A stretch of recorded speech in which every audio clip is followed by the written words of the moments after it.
Olá, meu querido irmão, tudo bem? Tudo na paz? Graças ao nosso eterno Criador. Depois de um vídeo aí de esclarecimento que eu coloquei na plataforma, eu aqui estou voltando para trazer mais um estudo para a honra e glória do nosso Criador, gravando aqui no mesmo lugar, né? No mesmo lugarzinho, com a minha garrafinha, com a minha xícara personalizada. Tá bom, meu querido? Hoje eu quero falar, meu querido, de um assunto importante também. Eu quero deixar aqui uma coisa que hoje está muito difícil você lutar pela verdade. Está muito difícil. Então existe uma força sobrenatural influenciando as pessoas a desacreditarem dos escritos bíblicos. Haja vista, a desconfiguração da Bíblia, ela tem um propósito: continuar tirando dinheiro das pessoas, enriquecendo alguns e empobrecendo outros, em detrimento justamente da palavra do nosso Criador. Meu querido, existe vários assuntos que nós, os preteristas, os ensinadores da escatologia consumada, não é? O preterismo completo, as igrejas evangélicas, o que aconteceu e está acontecendo? As igrejas evangélicas, elas convenceram as pessoas de que existe um inferno, existe um diabo, existe um lago de fogo e outras coisas mais. Por exemplo, se você observar o Velho Testamento, que é o Tanar, né, dos judeus, não existe escrito lá que existe um suposto inferno. Lá não existe. No Tanar dos judeus, não existe. Porque no original hebraico do Velho Testamento, ou Tanar dos judeus, não existe um suposto inferno. O que ali existe, todos nós sabemos que é uma sepultura. O que existe ali é um Hades. O que existe ali é vamos dizer assim, um Hades, uma sepultura. O que existe ali é um lugar coberto, sempre se referindo à sepultura. Então, no original hebraico, se você procurar no Tanar, o Velho Testamento dos judeus, você não vai encontrar. É porque muita gente talvez ainda não saiba que o que existia no hebraico, e quem tem acesso lá aos originais sabe, que às vezes isso faz parte da cultura judaica. O que existe ali, meu querido, toda vez que fala diabo, Satanás, inferno, né? O que existe na cultura judaica sempre é uma palavra equivalente a tal assunto ou a tal verbo. Então, lá no original hebraico, você não vai encontrar essas palavras, não é? Como diabo, como inferno, como... Então, por que não existe? Porque os judeus, na cultura dos judeus, sempre era encontrado uma equivalência. Então, você vai ver ali, por exemplo, no hebraico, na cultura, sempre o equivalente a alguma coisa. Então, o Hades, o Tártaro, o Geena, era equivalente à sepultura. Então, isso sempre trazia à tona uma verdade em que o judeu queria trazer o significado das coisas. Mas essa questão da equivalência é usada muito na cultura deles. Você observa que Jesus Ele usou muito isso, porque Jesus também era judeu, não é? Da tribo de Judá, e ele usava também muitos verbos equivalentes a tal coisa. Então, essas coisas que muita gente não entende, eles falam assim, não, o lago de fogo existe. As pessoas que não entendem bem, o inferno existe. Não, a condenação eterna física existe. Então, mas por que eles fazem isso? Porque de tantos eles ouvirem os pastores, os líderes deles falarem isso, então eles também repetem. Mas repete sem buscar a interpretação original. Então, por exemplo, na Bíblia, você vai encontrar muitos verbos equivalentes a um assunto que o escritor queria dizer. Você vai encontrar lá o verbo mar, você vai encontrar o verbo parede. A Nova Jerusalém, porém, fala sobre parede, muro, fala sobre portais, portão, fala sobre portas, fala sobre lâmpadas, fala sobre... Então, aquilo ali é equivalente a alguma coisa que no original queria traduzir para que as pessoas viessem a entender. Por exemplo, quando a Bíblia ali informa, no capítulo 3, capítulo 2 de Apocalipse, fala que as 7 cartas foram enviadas aos 7 anjos das 7 igrejas da Ásia. Se você observar direitinho, esses anjos, na verdade, são 7 espíritos que, vamos dizer assim, de uma certa forma, esses 7 espíritos, eles eram responsáveis pela a boa procedência das 7 igrejas, e não 7 pastores, 7 líderes, como queiram alguns. Então, no hebraico existe muita equivalência. Por exemplo, o tártaro é equivalente à sepultura.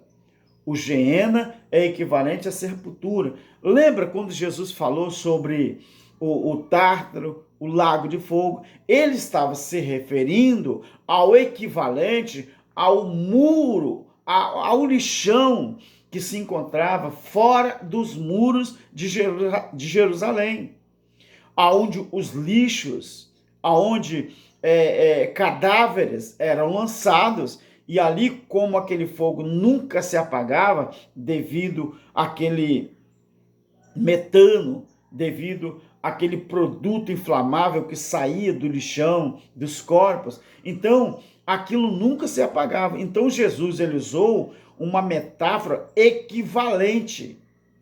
No hebraico tem muito isso. Então o que acontece, meu querido?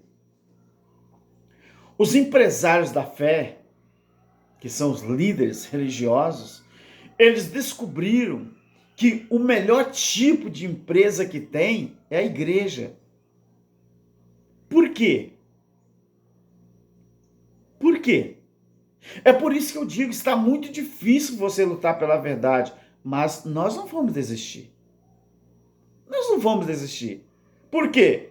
Imagina se Jesus tivesse desistido, quando ele chorou, quando ele suou ali no jardim do Getsêmani. Imaginem que ali ele foi revelado o sofrimento que ele iria passar. Por isso a Bíblia diz ali que o seu suor se transformou em sangue ou em gota de sangue. Então os empresários da fé, eles descobriram que o melhor tipo de empresa é você montar uma igreja. Então por quê, querido? Porque as pessoas levam dinheiro até eles sem você ter produto nenhum para vender. Os pastores, os líderes religiosos, eles montam uma empresa e ali eles vendem um produto que não existe. Aí é fácil. É igual você trabalhar com internet, você vender produto sem sair de casa. O produto não é seu, o produto é dos outros. Você ganha seu dinheiro sem sair de casa. né? Eu tenho um parente que trabalha com isso, eu tenho um irmão, eu tenho um filho que trabalha com isso. Só trabalhando, vendendo produto para os outros da internet. Então o que é que acontece? Esses empresários da fé, eles descobriram como atrair pessoas para levar dinheiro para eles, sem eles terem um produto para vender. Aí você me diz assim, Malberto, mas eles têm um produto que vende sim. E qual é o produto que eles vendem? Qual é? Meu querido, os empresários da fé, eles entenderam ou eles aprenderam uma coisa maligna, diabólica que eu falo, não é se referindo ao nome diabo físico, não. Diabólica é aquilo que a Bíblia chama de pensamentos malignos, que maligno vem de mal e não vem de diabo. Maligno vem de mal. Então, que eles estimulam as pessoas através da fé. Haja vista o nosso país, no sentido espiritual, do jeito que está. Esses empresários da fé, eles estimulam as pessoas, não é, a levar dinheiro para eles, a comprar um produto que não existe. É assim que as pessoas estão, comprando um produto que não existe. Eles usam ou estão usando a Bíblia para estimular as pessoas a depositar dinheiro nas suas empresas, a levar dinheiro até o pé deles, só vendendo um produto que não existe. Outra coisa, querido, o mais pior ainda é que esse produto que eles vendem para as pessoas, eles manipulam as pessoas, estimulam as pessoas a comprar um produto que nem deles é. Por quê? Porque eles usam a Bíblia para que as pessoas acreditem naquilo que eles estão falando. Então esses empresários da fé descobriram que o melhor tipo de empresa que existe é você montar uma suposta igreja. Não a igreja de Deus, mas a igreja dos homens. Então observe bem, meu querido, que as pessoas estão desse jeito.